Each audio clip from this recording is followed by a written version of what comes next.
कल उपचुनाव के रिजल्ट में भाजपा की धमाकेदार जीत रही। रामपुर और आजमगढ़ दोनों ही सीटों पर भाजपा ने किला फतेह कर लिया और सपा की सीट पर ही उसका सुपड़ा साफ कर दिया। अब इस पर आरोप प्रत्यारोप का दौर जारी है। भाजपा स्वाभाविक तौर पर जहां अपनी जीत से गदगद है, वहीं समाजवादी पार्टी इस पर निशाना साध रही है और इसका सिलसिला आज भी जारी रहा। अब ऐसे में सवाल ये उठता है कि चुनावी हार पर क्यों जारी है सियासी तकरार, क्यों जनता के फैसले पर नेता उंगली उठा रहे हैं। आखिर नेताओं से सबक लेने कब सीखेंगे नेता।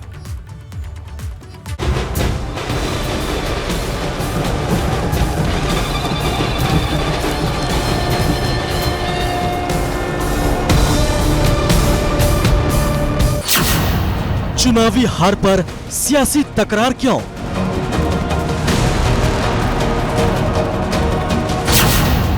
जनता के फैसले पर वार पलटवार क्यों?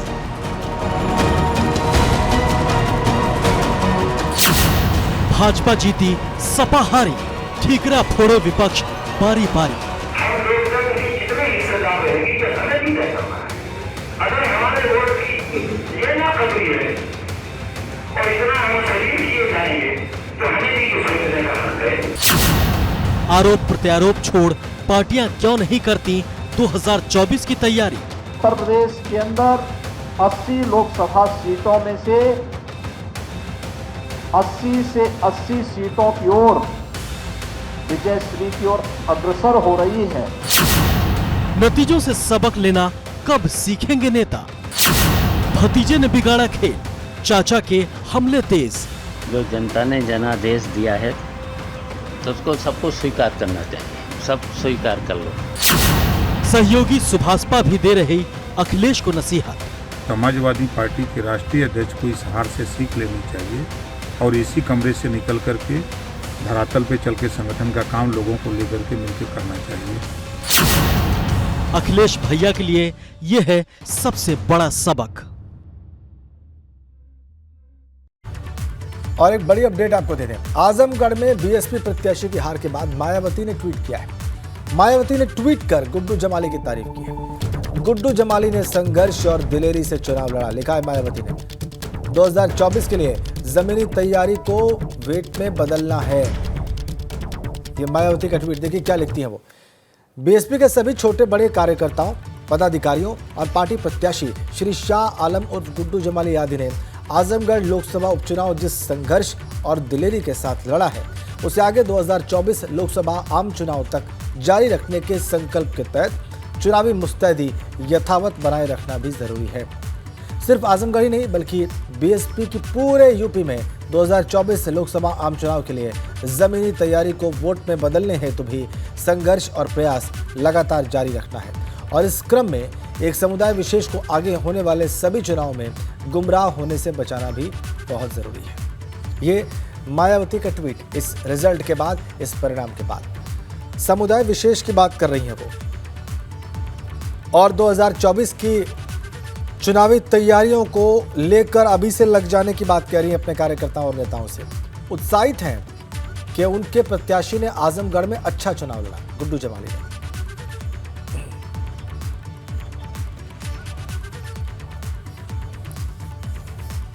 बहरहाल अब सवाल यह है कि इस नतीजे को स्वीकार करने में समस्या क्या है, इस जनादेश को स्वीकार करने में समस्या क्या है और इन नतीजों का मतलब क्या है। हमारे साथ हैं अनुराग भदौरिया, समाजवादी पार्टी के नेता हैं, प्रवक्ता हैं। बहुत बहुत स्वागत आपका अनुराग जी। हमारे साथ है समीर सिंह, भारतीय जनता पार्टी के प्रवक्ता हैं। आपका भी समीर बहुत बहुत स्वागत। और वरिष्ठ पत्रकार हेमंत तिवारी जी हमारे साथ हैं। और इससे पहले कि मैं अपने राजनीतिक मेहमानों के पास जाऊं, वरिष्ठ पत्रकार हेमंत तिवारी जी की बात सुन लेते हैं, उनका विश्लेषण पहले जान लेते हैं कि वो इन चुनाव को कैसे देखते हैं, इन परिणामों को कैसे देखते हैं और इस पर प्रतिक्रिया को कैसे देखते हैं। तिवारी जी। देखिए राजेंद्र, मेरी आवाज आ रही है? जी जी अवश्य, बहुत स्पष्ट सर। राजेंद्र, मुझे लगता है कि ये बाई इलेक्शंस थे। बाई इलेक्शंस को आमतौर पर बहुत हल्के में लेना हमारे राजनेताओं का स्वभाव हो गया है। भारतीय जनता पार्टी को इससे अलग मानिएगा। भारतीय जनता पार्टी पंचायत चुनाव से लेकर के म्युनिसिपल कॉरपोरेशंस के चुनाव असेंबली और पार्लियामेंट के चुनाव या बाई इलेक्शंस को बहुत गंभीरता से लेती जी, है, बहुत साइंटिफिकली लड़ती है, योजनाबद्ध तरीके से लड़ती है, बहुत माइक्रो मैनेजमेंट होता है, पूरी तैयारी होती है। और सबसे बड़ी बात कि डिफरेंट लेयर्स की जो लीडरशिप है जी, वो लीडरशिप अपनी जगह पे अपने काम को अंजाम देती है। जी, जी, आजमगढ़ में 2-3 चीजें देखी गई और रामपुर में उससे ज्यादा कुछ खराब चीजें देखी गई अपोजिशन। इसमें कोई शक नहीं कि बहुत समय से काफी पहले जब गुड्डू जमाली का कैंडिडेचर तय कर दिया गया हाँ, मायावती द्वारा, उसी वक्त भारतीय जनता पार्टी आजमगढ़ में मुख्य लड़ाई में आई और दुनिया जानती थी, आजमगढ़ की एक एक जनता जानती थी कि गुड्डू जमाली जितना वोट पाएंगे, खास तौर से अल्पसंख्यकों के, उतना ही डेंट समाजवादी पार्टी को लगेगी। जनता जानती थी, नेता जानते थे, पत्रकार जानते थे, दुनिया जानती थी। लेकिन मुझे बड़ी हैरत है जी, 5 साल उत्तर प्रदेश का मुख्यमंत्री रहने के बावजूद अभी कुछ महीने पहले भारतीय जनता पार्टी को जबरदस्त टक्कर देने के बावजूद अखिलेश यादव इस बात को क्यों नहीं जानता है। आप देखिए, अखिलेश पूरे आजमगढ़ पे खाली आऊं तो एकमात्र सीट मेहनगर है जी, जहां समाजवादी पार्टी को लीड मिली। पिछले पार्लियामेंट्री इलेक्शन को देखिए 2019 को, जी, जी, या फिर अभी असेंबली इलेक्शन को देखिए, ये सारी की सारी सीटें समाजवादी पार्टी की। तो कहाँ मैनेजमेंट की कमी रही? मुझे लगता है मैनेजमेंट की कमी नहीं रही, नेता की कमी रही। और लोग भले कहीं कठोर शब्द है, लेकिन मैं कतई कठोर शब्द नहीं मानता हूं। मैं मानता हूं कि अखिलेश यादव का बहुत इमेच्योर और अविवेकपूर्ण निर्णय था बाई इलेक्शंस में चुनाव प्रचार के लिए न जाने। अखिलेश यादव योगी आदित्यनाथ से बड़े नेता नहीं। अखिलेश यादव आज की तिथि में अमित शाह से बड़े नेता नहीं। अमित शाह और योगी आदित्यनाथ भी हैदराबाद म्युनिसिपल कॉर्पोरेशन के इलेक्शन में चले जाते कैंपेन करते, आप अपने घर में नहीं जा पाए। और मैं क्या बोलूं, जिस मेहनगर में सबसे ज्यादा मजबूती राजभर समुदाय ने दी, जिसके नेता ओम प्रकाश राजभर हैं, मुझे लगता है उनकी टिप्पणी के बाद हमारी या किसी और की टिप्पणी की कोई आवश्यकता अखिलेश यादव के लिए नहीं पड़ेगी। उन्होंने क्या कहा, बाहर निकलिए, कहाँ निकले? 2007। ठीक है सर, कुछ तकनीकी दिक्कत आई है, आपकी आवाज़ हमें अभी नहीं मिल रही है, लेकिन आपने सारी बात लगभग कह दी तिवारी जी, और इसीलिए अनुराग भदौरिया साहब का यहाँ पे कमेंट करना बहुत ज़रूरी हो जाता है।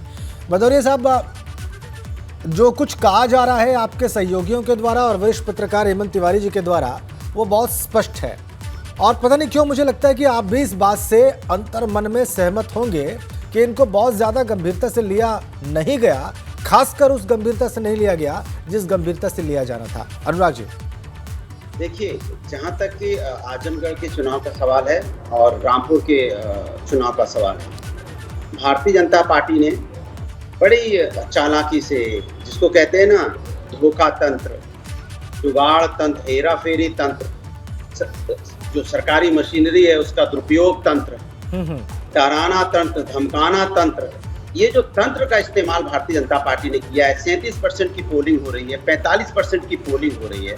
जहाँ पे 70, 80% की पोलिंग होती है, वहाँ पोलिंग घट के 40% पे आ जा रही है, 45% पे आ जा रही है। उसके बाद जिस तरह का तानाशाही रवैया आपको देखने को मिलता था प्रशासन की तरफ से, तो मैं तो ये कहूँगा कि सरकार और जिस तरह से बीएसपी बी टीम की तरह काम कर रही है, भारतीय जनता पार्टी ने जो स्ट्रेटेजी अपनाई है, जो अपनी बी टीम बनाना शुरू किया है आजकल, जो ये चालाकी भरे कि किसी तरह से सत्ता पाना है, चाहे किसी भी हुक एंड क्रूक हो, वो वजह रही है कि उन्होंने अपने सारे तंत्र का इस्तेमाल किया।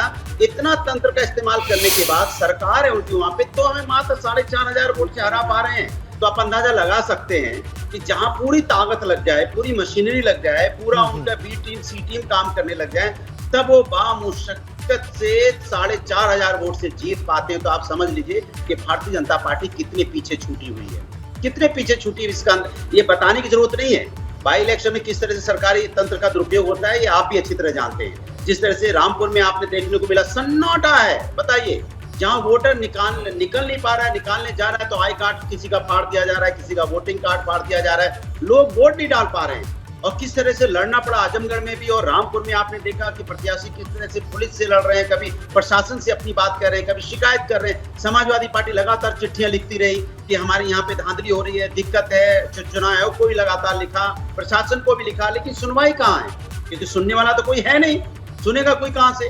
क्योंकि उनको तो सत्ता किसी तरह से जिताना है, वो जिताने में लगे रहे और हम लोकतंत्र का सम्मान करने में लगे रहे। फर्क इतना है कि समाजवादी पार्टी लोकतंत्र का सम्मान करती है, हम लोकतांत्रिक तरीके से चुनाव लड़ते हैं, हम इस तरह का चुनाव नहीं लड़ते जिस तरह से चुनाव भारतीय जनता पार्टी अपने तंत्रों का दुरुपयोग करती है। हम लोकतंत्र से लड़े, जनता ने हमें वोट दिया, इतने कठिन दौर में जहाँ पे पूरा शासन प्रशासन पूरा उनका सिस्टम लगा हो, तब भी हम बड़ी मुश्किल से भारतीय जनता पार्टी 4,500 से हरा पाई है। ये भारतीय जनता पार्टी को चिंतन करने की जरूरत है। एक वक्त तो आप जीत रहे थे अनुराग भाई, एक वक्त तो आप जीत रहे थे, वही तो मैं कह रहा हूँ, और दोनों सीटें आपकी ही थी। इसलिए मैं कह रहा हूँ, इसलिए जो हेमंत तिवारी जी ने जो बात कही वो बड़ी मैच्योर बात है। देखिए, वो कोई भारतीय जनता पार्टी के प्रवक्ता नहीं है, और उन्होंने जो ये बात कही कि आपको उतनी शिद्दत से चुनाव प्रचार जैसे करना था, जैसे आपके राष्ट्रीय अध्यक्ष को उतरना था, वैसे वो नहीं उतरे। और यही बात ओम प्रकाश राजभर भी कह रहे हैं। इन बातों को आप गंभीरता से क्यों नहीं ले रहे? देखिए, समाजवादी पार्टी हर चुनाव बहुत शिद्दत से और मेहनत से लड़ती है, पूरे कार्यकर्ता जी जान से लड़ाते हैं। अगर मेहनत और शिद्दत से नहीं लड़ रहे होते, एक तरफ जहां पूरा प्रशासन लगा हो, दो सरकारें लगी हो, दो डबल इंजन की सरकार, उनके लोग कह रहे हैं कि डबल इंजन की सरकार की जीत है, तो डबल इंजन की सरकार जहां लगी हो और वहां एक अपोजिशन रह के समाजवादी पार्टी अपने दम पे लड़ रही हो, जहां कई बी टीम सी टीम काम कर रही हो, वहां पे अकेला लोकतंत्र को बचाने के लिए, जनता की समस्या का समाधान के लिए समाजवादी लड़ रही हो, उसके बावजूद भी भारतीय जनता पार्टी बड़ी मुश्किल से, मैं बार बार ये कह रहा हूं, बड़ी मुश्किल से जीत पा रही है 4,500 वोट से। तो आप इसका अंदाजा लगा सकते हैं कि भारतीय जनता पार्टी कितने पीछे है, जहां पूरा तंत्र चल रहा है। मैंने कहा ना, सरकार केंद्र की और राज्य की मिलकर चुनाव लड़ रही है। तो आप कह रहे हैं कि सरकार ने हरा दिया, आप कह रहे हैं कि सिस्टम और सरकार ने चुनाव हरा दिया। माहौल बनाया गया, जिस तरह का माहौल बनाया गया, आप बताइए 45% पोलिंग, 37% पोलिंग, ये कभी देखने को मिलती है क्या? आप बताइए, आप इतिहास उठा के देख लीजिए। बिल्कुल ठीक बात है कि कम पोलिंग हुई, ये बिल्कुल ठीक बात है, लेकिन अनुराग जी, ये उपचुनाव था। ये कम क्यों हुई? ये उपचुनाव था, ये भी तो एक कारण है। ये उपचुनाव में इसके पहले क्या उपचुनाव नहीं हुए? क्या 60% के ऊपर पोलिंग नहीं हुई? क्या कम से कम 55% से ऊपर पोलिंग नहीं हुई? पहला उपचुनाव तो था नहीं देश के अंदर में। क्या उत्तर प्रदेश में पहला उपचुनाव नहीं हो रहा था? इसके पहले भी उपचुनाव हुए हैं, लेकिन इतना इस तरह से पोलिंग कम हो जाएगी, आप चारों तरफ पुलिस लगा देंगे, कोई निकल ना पाए, किस तरह का माहौल बनाएंगे? एक ऐसा माहौल बना देते हैं। आपने देखा नहीं, रामपुर में देखा नहीं, आपने आजमगढ़ में देखा नहीं, सन्नाटा 36% की पोलिंग में, और आप डंका पीट रहे हैं, जीत गए। दरअसल में हम लोकतांत्रिक मूल्यों का सम्मान करते हैं, जो भारतीय जनता पार्टी नहीं कर पाती है। वो सत्ता पाना चाहती है, उसको लगता है जीत सबसे ज्यादा जरूरी है। हमारे लिए जरूरी है लोगों का सम्मान, आदर। भाजपा के जो प्रवक्ता है, ये क्या उत्तर दे रहे हैं आपके इन आरोपों का, जरा देख लेते हैं। समीर सिंह साहब है और सारी बात इन्होंने सुन ली है। समीर जी, मेरा ख्याल है आपने जो चार्जेस हैं वो सुन लिए, देख लिए, अब आपका रिस्पॉन्स क्या है इस पर? देखिए, दो बातें मैं कहूँगा। एक तो राजदेव जी, समाजवादी पार्टी घड़ियाली आंसू बहा रही है, उसको सच्चाई को स्वीकार करना चाहिए, जो हेमंत जी ने कहा और जो जनता कह रही है। आप देखिए, सत्ता के दुरुपयोग का आरोप लगाने वाले लोग हमेशा सत्ता का दुरुपयोग करके सत्ता प्राप्ति करते रहे हैं। हम तो सेवा के माध्यम से सत्ता प्राप्ति करना चाहते हैं, सेवा हमने किया भी है। आप 2014 का चुनाव ले लीजिए, आप 2017 का चुनाव ले लीजिए, आप 2019 का चुनाव ले लीजिए। 2019 के चुनाव में सपा बसपा गठबंधन न होता तो अखिलेश यादव भी आजमगढ़ से हार जाते, कन्नौज हार गए, ये फिरोजाबाद हार गए। किसी तरह से बोल रहे थे, 2 मिनट के लिए कैमरा बंद करवाने की बात कर रहे थे, तो कैमरा बंद करके क्या करना चाहते थे आप? यही तो आपके कलेक्टर का है शब्द। उनको बोल लेंगे, समीर सिंह जी को बोल लेंगे, यही इनकी आदत है, बोल लेंगे, उनको अपनी बात कह लेंगे। हाँ, ठीक है, बोलिए। गुंडा प्रवृत्ति की आदत है। समीर सिंह जी बात कहें अपनी बात पूरी करें। के डीएम गुंडागर्दी कर रहे थे, वाह वाह वाह वाह, बहुत सही कह रहे हैं। इसी गुंडा प्रवृत्ति की आदत को उत्तर प्रदेश की जनता ने खारिज किया है। कहाँ खारिज कर दिया? जनता विकास के साथ है, तरक्की के साथ है, योगी जी और मोदी जी के विकास के विजन के साथ है। विकास का नाम गिना दो, इनकी जमानत जब्त विकास का काम गिना दो। ये कहा है, ये कहाँ खड़े जो अखिलेश यादव पूरे कोरोना काल में आजमगढ़ के सांसद होने के बाद आजमगढ़ गए नहीं, आप जीत गए। अच्छा चलिए, चुनाव के अंदर आजमगढ़ प्रचार करने नहीं गए, इस नाते नहीं गए कि उनके चेहरे बेनकाब थे, उनके चेहरे दागदार थे। आजमगढ़ प्रचार करने क्यों नहीं गए अखिलेश कौन जी? सा काम किया आजमगढ़ में? अगर अखिलेश जी को इतना ही आजमगढ़ से लगाव था भारतीय जनता पार्टी तो ने आजमगढ़ क्यों नहीं गए? में कौन सा कार्य हमने किया? तो एक्सप्रेस वे भी बना दिया था, बाई रोड चले गए होते आजमगढ़। आपने क्या बनाया है? देखिए उत्तर प्रदेश की जनता तरक्की के साथ है, विकास के साथ है, तरक्की तो पूछ रहा हूँ, आप मेरा जवाब नहीं दे रहे हो। राज्य के साथ है और योगी जी के विकास के मॉडल के साथ।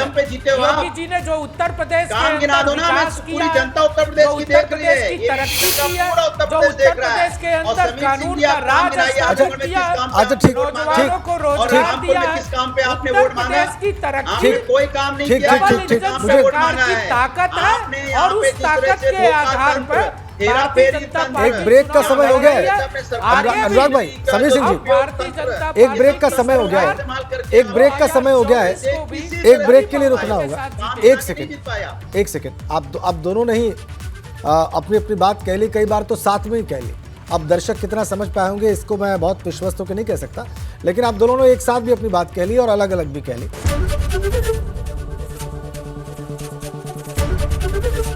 एबीपी गंगा, खबर आपकी, जुबान आपकी।